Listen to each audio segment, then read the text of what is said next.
Welcome to the podcast of top executive coach Tony Mayo. This podcast is a conversation with one of Tony's clients, management consultant Ron Dimon.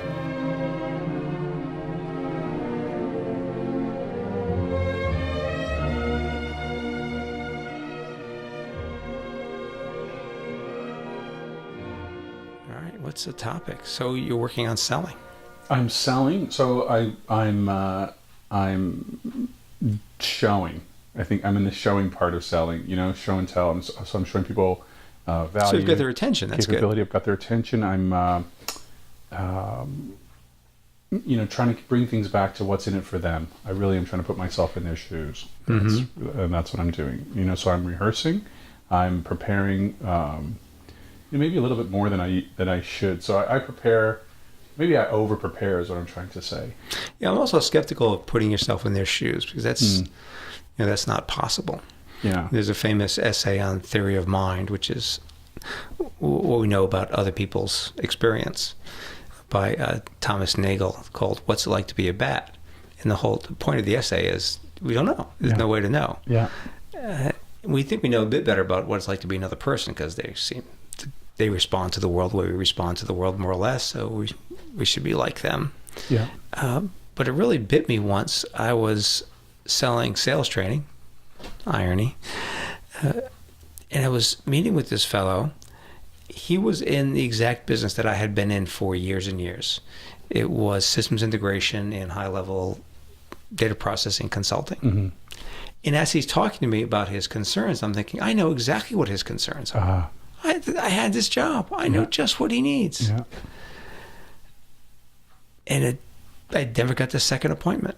And I really think it's because I stopped listening. As soon as I know, and one of my little pet puns is knowing is the end of learning. Yeah.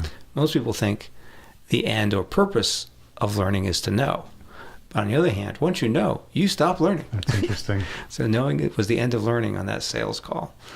And I forget the purpose. I just came to the conclusion. Yeah. Well, I think that so being curious and being an inquiry and asking people, is this so for you based on your experience? So I've noticed that people in your position have these problems. Is this so for you? So that's of course, once I get those down, then I'll put myself in sort of that frame of mind.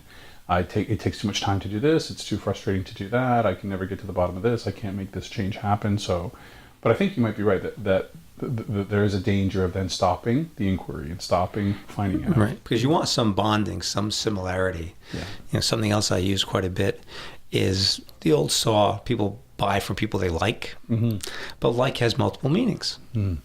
Well, what do you mean when you say you like? What does like mean for you, Ron?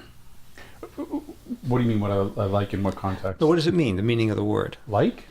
I have an affinity for, have something in common with. Right, so those are the two versions. Actually, those are different things, right? Yeah. If you have an affinity for the person, that means you like them, and you are like them, means there's something in common. Yeah. Those are two distinct things. Yeah. But we use the same word for them, and I think it's because it sort of feels the same way. When we have something in common with someone, we tend to have more affinity for them. And when we have more affinity for them, we start noticing things in common, or more flexible to have things in common with them. So using that in sales is useful. Obviously, it's useful. But using those probes that you're talking about is to look for those areas of commonality. But I think the danger that we're talking about here is not to use them as though you already know how they feel. Or to manipulate them, to turn the knife, to exacerbate the pain that they're having, to remind them how much they need you. And I talked about that with I have a client that's trying to sell software, and we were talking about how do you turn the knife and how do you, reveal the pain and bring it to the front and then sell against that. Right. Which to me can seem a bit cheesy, a bit inauthentic. It's a cheese knife. Yeah. Some people talk about putting the thumb on the bruise. You didn't do the damage. Yeah. The bruise was there. Yeah. But like a doctor, you say, does it hurt here? Does it hurt there? Reminds me of this female comedian who said that she dated an optometrist once, but it didn't work out. All the time he's saying, is this better or is that better? Do you like this? Do you like that? Is this better or is that better? It's a true story. True story. It's one of those stories that deserves to be true. I was on a bus once, a rental car bus. I was doing some work in Florida and doing the routine every Sunday evening, arrive. So I got on the shuttle one day. There's one other person on the bus, distinguished executive-looking guy. And I'm thinking, this guy looks familiar. I can't place him. I'm not very good at placing faces. So I looked at his suitcase, and he had a luggage tag from Textron, which is a good-sized conglomerate. It's one of the biggest companies in Rhode Island where I'm from. Sure. So now I know who he is, because I'd actually formed a local chapter of the University of Chicago Club, and I found out the president of Textron was an alumnus. And he sponsored the first meeting we had at his office at Textron, which is very cool. So I realized who it was. I said hello. He said hello. The guy driving the shuttle bus in Florida said, "Hey, you guys from Rhode Island?" With that distinctive accent. And I said, yes, and went back to the executive. He said, "Where'd you go to school?" I said, "I went to LaSalle Academy." He said, "I went to LaSalle. What year?" And I told him, he says, "That's my class. Who are you?" He was from my high school class. What are the odds? So he just assumes that we're going to bond now because we went to the same. We didn't like each other in high school, but 20 years and 1,000 miles away, we're supposed to like each other. Amazing. It wasn't. I don't think it was raising my credentials with the president of the conglomerate that I knew the bus driver.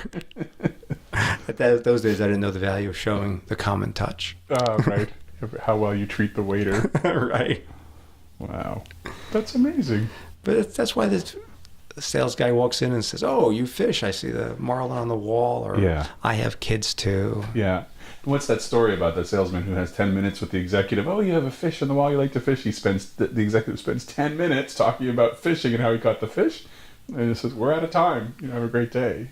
Oh, I heard a more, I guess, cynical version of that story. That's why I remember it. Salesman walks in. There's a 8-foot marlin mounted on the wall. And the salesman says, "Wow, you fish." And the purchasing agent says, "No, I just put it up there to throw salesmen off the scent." That is cynical.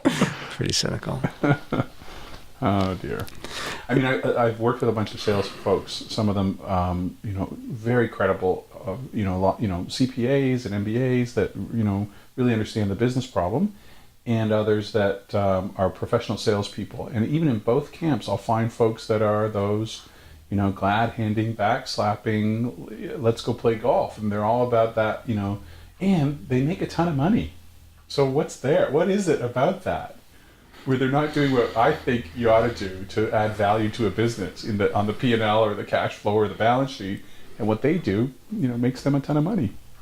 Well, you know why? No. We said it a few minutes ago. People buy from people they like. That's it? It can't be that easy. They're simple. Yeah, being likable goes a long, long way. So I hear. I've never mastered it. You should know. I thought you were the nice one. I am. I don't know. So, but you get into your head and use all these facts and knowledge instead of letting them like you. So maybe get out of my head, and enjoy the relationship and just be related to somebody. Yeah. It's like Zig Ziglar's great line. Nobody cares how much you know till they know how much you care. Oh, wow. Yeah, sincerity is the key to sales. When you can fake that, you get it made. It is true. I have been told, I haven't had a lot of feedback about my enthusiasm. When I get into something that I really like and I'm enthusiastic about it. So there is some selling about that. In other words, I think of it more as enrolling. I get people engaged in what I'm talking about. I don't really think I'm selling at that point. I think I'm persuading, engaging, and enrolling them into an idea or some value. That's why I always think that's the ball. That's the golden orb, is that the return on investment or the 2% improvement in year-over-year revenue growth, whatever the thing is. Yeah, I used to think that. Doesn't pay.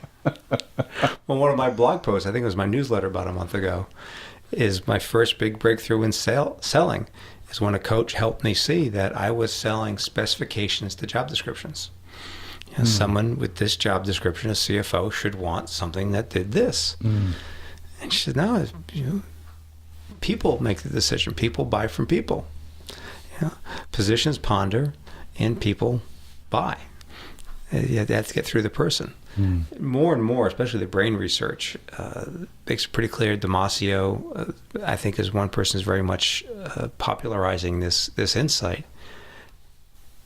It seems more and more clear that we make decisions very quickly, emotionally, and then we use our brain to rationalize it, to make it seem like a sensible thing to do. Right. And I found that's a very powerful sales approach, is to make the emotional bond and bring up the emotional concern, putting a thumb on the bruise, and then give the person enough data so they can justify that decision. Wow. Either to themselves or to the rest of their organization. If you only do one, it doesn't work as well. The emotion can carry it all the way through. The data almost never, but the combination is very powerful. So then what's the key or the trick or access to that initial emotional bond? It helps me really pretty. So I hear. Again, haven't been able to do this myself. Check. You're golden on that. We both got that nailed, you could say. That's our pictures are on the webcast. But just in general, being attractive, well put together, well groomed, well dressed, those things do help a lot. So what about selling or engaging? My first meetings with most prospects are online or on the phone, so I don't have that issue. So then what is it? What is it about what I say, my words or my voice? There you go. You're working on the telephone, so what you've got is the quality of your voice, whether it's warm and engaging, open. You have a great laugh. Get people laughing quickly if they're laughing. Yeah. I think I've told you my theory on laughing. I came to me, I was reading about an anthropologist who made a pretty strong case that laughter was the first communication in early hominids. And it makes sense, I think, particularly when you realize, particularly in the business environment, most of the laughter is not response to anything funny. It's just people are working together and they laugh. Or when something goes wrong, you drop a sheaf of papers, people laugh. Yeah. You stub your toe, people laugh. There's a little stumble. Yeah. And there's something about, something bad almost happened, but it didn't. We laugh. It's not humorous, but it's a release. And it's bonding. Like, I've been in that situation too. I've dropped stuff too. There's an empathy. Certainly when you're embarrassing yourself, there's an empathy for people. Right. And the laugh is saying, it's okay. Yeah. I've been in the same situation. Yeah. That's all what the laugh means. It's okay. I've done the same thing. Fair? Well, it's funny because I did a presentation in front of a room full of about 50 people, and the power went. I was during a big storm here in the D.C. area, and the power in the building went off, and I'm using PowerPoint slides 3 times. So I made light of it, and it's a little self-deprecating humor, and a little song and dance. Let me give you the presentation in a puppet show form, and I cut people up, but I didn't get any sales or leads or referrals out of that. But they'd probably let you back in again. Yeah.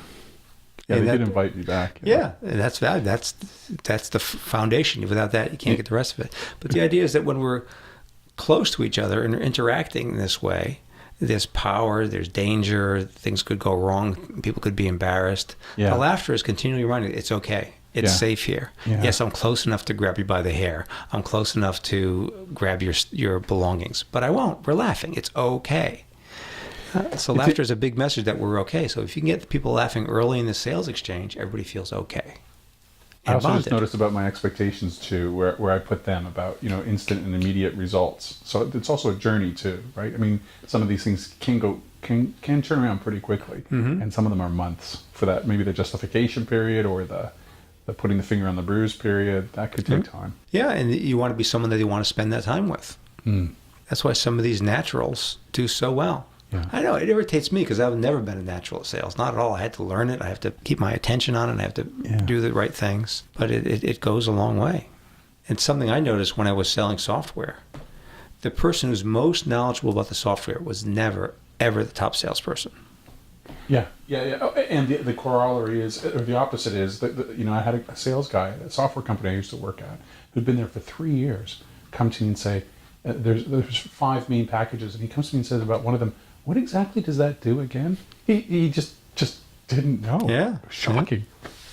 And you thought, this isn't right. Why is he making the money? Exactly. There's a lot of frustration. Yeah. IBM pioneered, I thought, was a terrific sales model which is pairing a salesperson with at least one systems engineer. So you had a technical person, and those people got sales training and they were personable and so on. Yeah. But they had a salesperson whose whole focus was, number one, on the personal relationships, but also the dynamics of the organization. So if you're doing a complex sell to an organization, you have to pay a lot of attention to who's doing what, who can say no, who can move you to the next step, that kind of thing. Yeah. I was working on a sale at around Christmas time. And if you know from the software business, that's the end of the fourth quarter. Mm-hmm. You want that stuff shipped on New Year's Eve. Yep. It was the 10th or 12th. I called my prospect. He said, well, essentially, I'd done such a good job upselling and making this a bigger purchase that the organization decided they had to have an executive level steering committee. Uh-oh. Good news, bad news.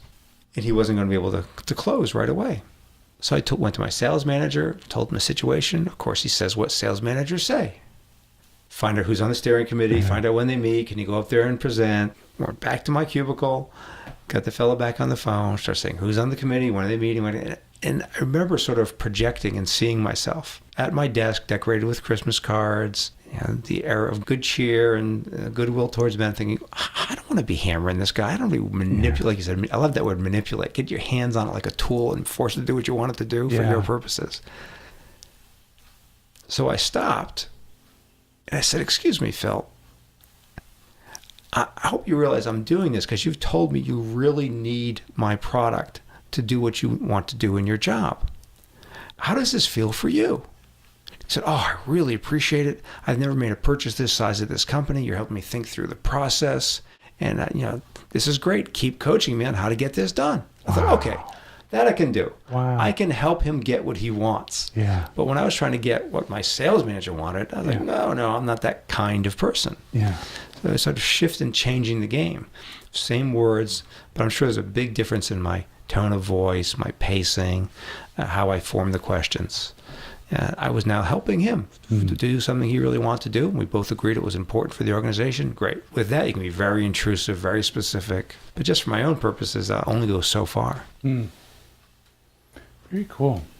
And it's great to stop yourself and ask the question. So to really be curious and ask the question.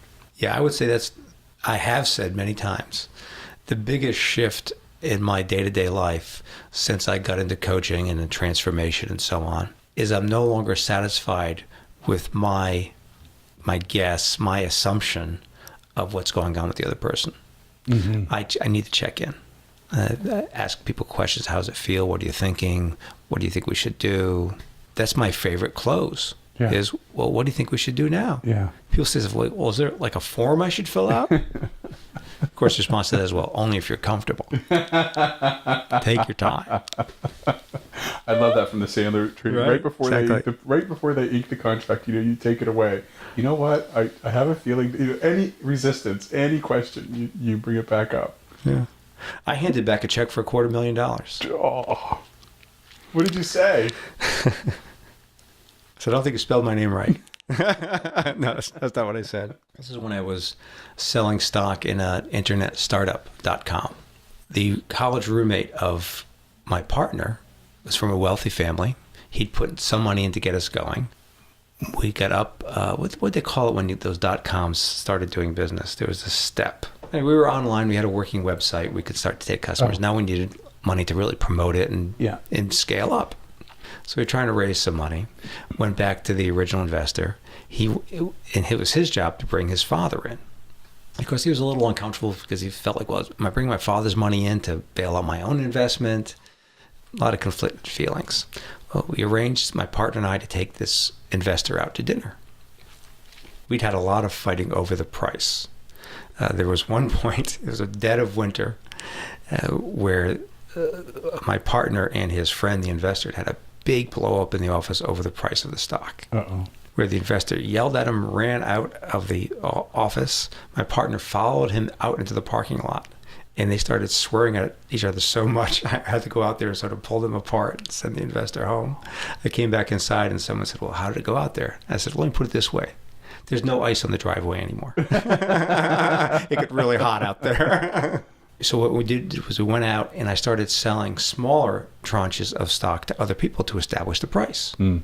So he agreed to make the investment of $250,000. We met at a restaurant. And then he started hammering us on the price again. at the restaurant. And I said, well, we have a few alternatives here.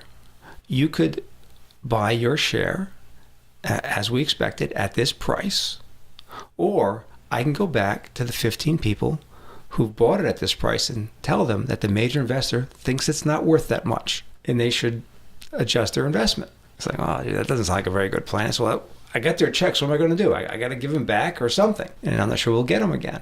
So finally I said, okay, let's do it. And we hand him the agreement. He signs the memorandum, hands me the check. And I look at it. I said, no, Michael, I'm not comfortable with this. And I fold the middle of the binder and I hand it back to him. At which point, my partner goes to the men's room. he can't stand it. He went to. I said, no, I don't want to take your money. If you're not, I want you to be able to walk in the office tomorrow morning and be comfortable with your dad that you made the best recommendation you could. And I just have the feeling that right now you're not completely convinced. And I think we're just all better off if you don't make the investment. Wow. And then he did what these people always do. It's like Dave Sandler said, when you do this right, the hardest part is keeping a straight face. Because they always do the same thing. He started to convince me why it was a good investment. Yeah. And I'm skeptical. Like, yeah, but what about this? He goes, no, I'm okay with that. I said, you sure that's okay? Because you mentioned it before. I don't think you're okay with it. Wow. No, I thought it through. It's really not a significant thing. So were you doing this as part of a pre-planned process? In other words, were you manipulating the outcome, or were you genuinely wanting to give him an out?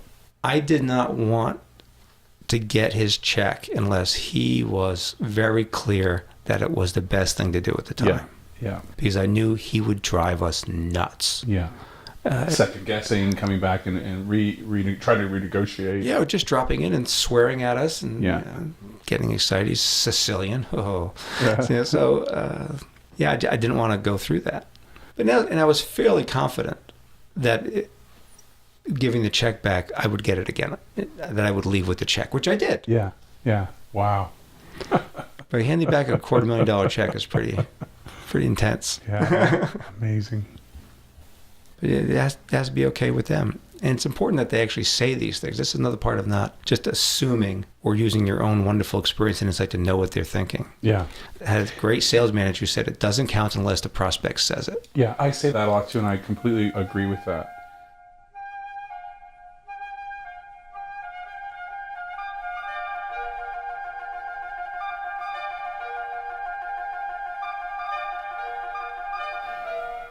We hope you enjoyed this podcast.